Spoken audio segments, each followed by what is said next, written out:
Halo teman-teman, di video kali ini kita akan bahas mengenai metode simplex pada soal 4 persamaan 2 variabel.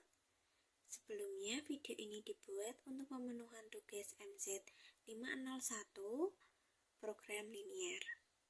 Sebelum lanjut ke materi pembahasan, perkenalkan kami dari kelompok 2 yang beranggotakan Rahma Yunanda, Agatha Nuraini, dan juga Diva Anindita. Selanjutnya di sini kita akan membahas mengenai soal yang telah kita buat, yaitu adalah seorang ahli kimia memproduksi dua jenis vaksin influenza VI1 dan VI2. Komposisi dari dua jenis vaksin tersebut terdiri dari beberapa zat, diantaranya ada antibiotik, timerosal, garam, dan formaldehida.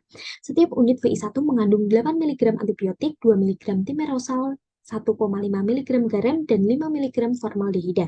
Sedangkan setiap unit VI1 mengandung 2 mg antibiotik, 4 mg timerosal, 2 mg garam, dan 1 mg formaldehida. Pihak laboratorium memberikan kebijakan mengenai batas maksimal penggunaan zat antibiotik, timerosal, garam, dan formaldehida berturut-turut adalah 60 mg, 36 mg, 21 mg, dan 36 mg. Harga vaksin jenis VI1 adalah Rp1.200.000 untuk per unit, sedangkan harga vaksin jenis VI2 adalah Rp300.000 per unit.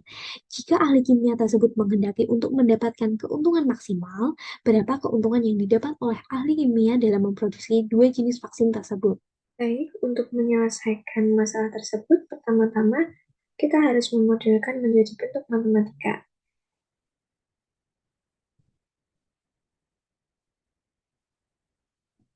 Adapun kita misalkan X adalah banyaknya vaksin jenis VI1 dan Y adalah banyaknya vaksin jenis VI2.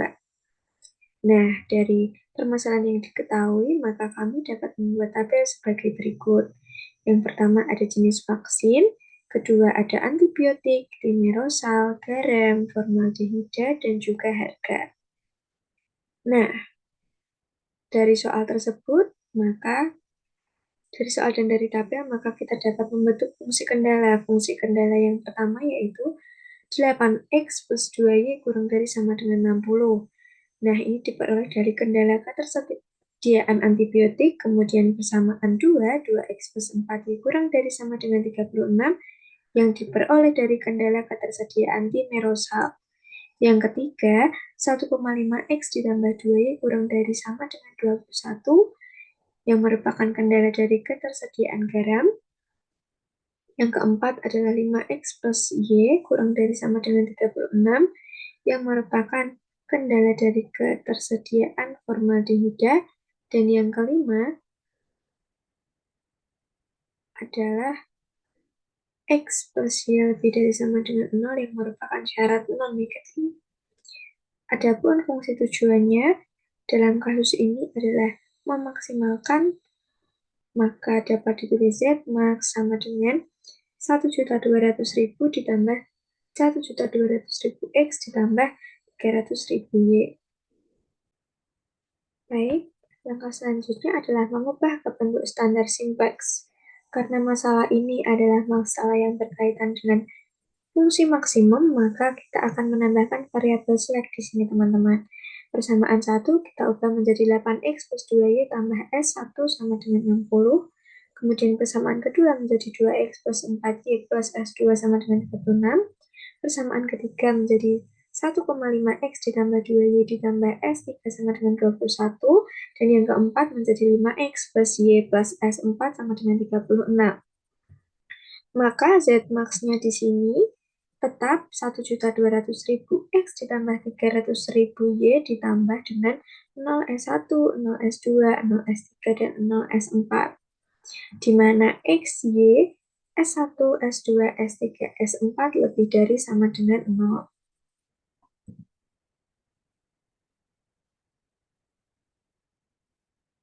Nah, selanjutnya kita akan menuju pada iterasi menggunakan Microsoft Excel. Baik teman-teman, kita masuk ke iterasi ke-0 atau iterasi awal. Di sini sudah tersedia tabel yang beberapa komponennya adalah CC di mana CC adalah koefisien dari fungsi tujuan, kemudian CP koefisien basis, Di sini basis variabel yang kita isikan dengan S1, S2, S3, S4, dan XC adalah koefisien fungsi kendala, di mana pada baris pertama ini kita masukkan koefisien fungsi kendala pada persamaan 1. Kemudian seterusnya di baris kedua adalah untuk koefisien fungsi kendala pada persamaan 2, dan ketiga dan keempat seterusnya. Selanjutnya kita akan mencari ZC, di mana ZC merupakan hasil perkalian dari kolom X. Di sini di Excel kami menggunakan rumus sum product dari kolom komponen koefisien yang ada di kolom X dikalikan dengan koefisien basis. Begitu juga untuk kolom Y berarti adalah koefisien pada kolom Y dikalikan dengan koefisien basis. Kemudian kita lakukan untuk sampai ke RHS. Nah, selanjutnya ZC min CC diperoleh dari hasil ZC di sini, kemudian dikurangkan dengan koefisien fungsi tujuan, maka diperoleh negatif 1.200.000 dan hitung seterusnya sampai ke S4. Selanjutnya, kita akan menentukan kolom pivot, teman-teman. Nah, cara menentukan kolom pivot adalah pilih komponen dari ZC yang memiliki nilai negatif paling besar. Di sini adalah di kolom X. Maka kolom X ini kita tetapkan menjadi kolom pivot. Selanjutnya kita akan menentukan rasio. Rasio diperoleh dari membagi RHS dengan koefisien-koefisien yang ada pada kolom pivot, yaitu di sini kolom X. Maka 60 dibagi 8, kemudian 36 dibagi 2, 21 dibagi 1,5, 36 dibagi 5, maka hasilnya seperti ini. Kemudian kita akan menentukan baris pivot, di mana baris pivot diperoleh dari rasio dengan nilai positif terkecil. Di sini kita peroleh 7,2. Selanjutnya 7,2 ini kita blok untuk menjadi baris pivot.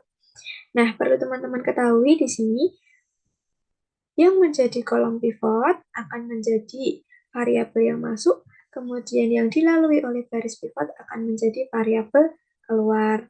Maka di sini selanjutnya di iterasi pertama, maka variabel X akan masuk dan S4 akan menjadi variabel keluar. Sekarang kita masuk ke literasi yang pertama. Pada literasi yang pertama ini, variabel keluarnya adalah S4 dan variabel masuknya adalah nilai X tersendiri. Lalu, kita lihat juga untuk nilai pivotnya pada literasi 0 itu, yaitu adalah 5. Nah, 5 di sini kita leading one-kan dengan menggunakan operasi B4 aksen sama dengan B4 per 4. Jadi, seperti halnya pada literasi yang awal, literasi 0, tinggal ditarik itu saja.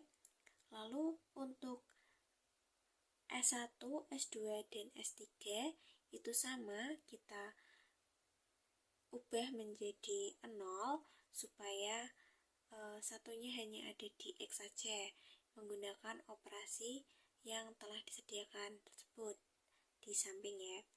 Terus kita tarik sampai ke RHS.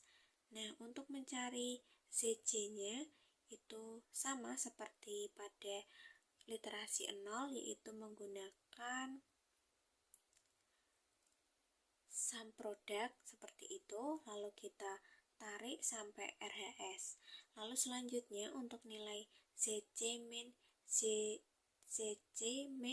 CC itu juga sama seperti caranya di literasi awal tadi. Lalu selanjutnya kita cari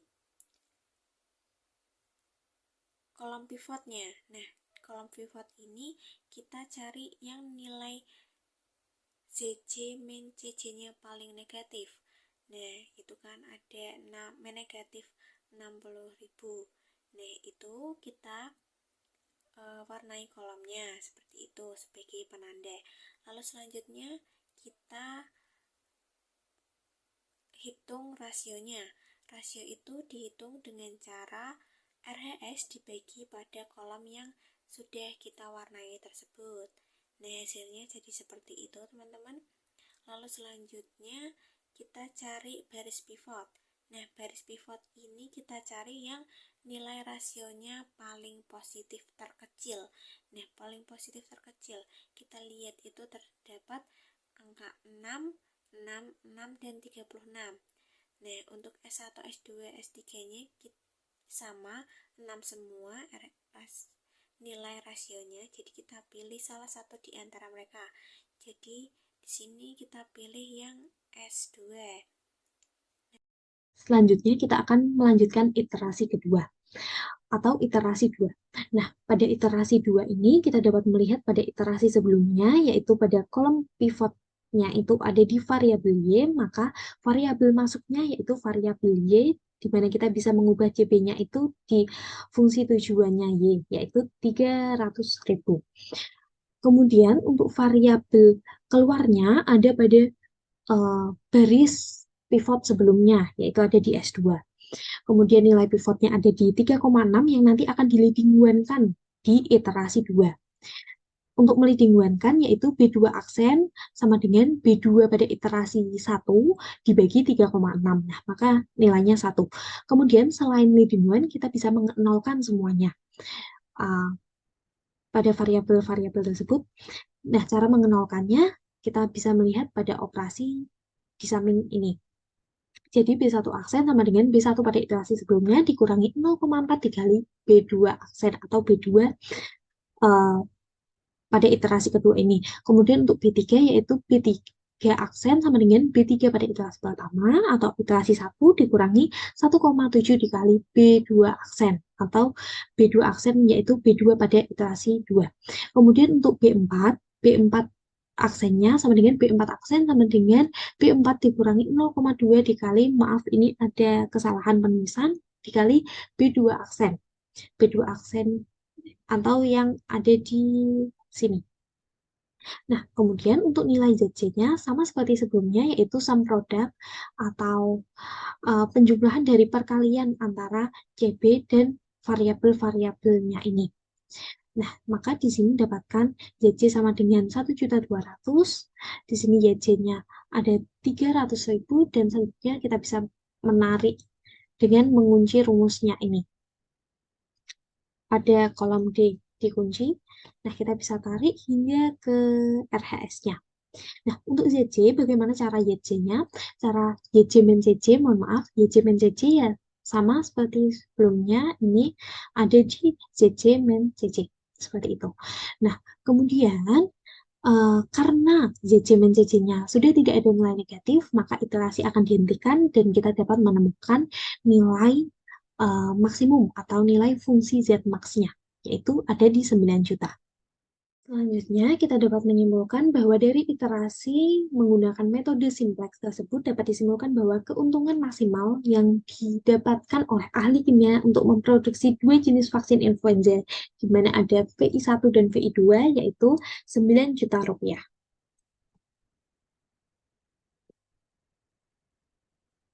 Sekian presentasi dari kami, kurang lebihnya mohon maaf. Wassalamualaikum warahmatullahi wabarakatuh.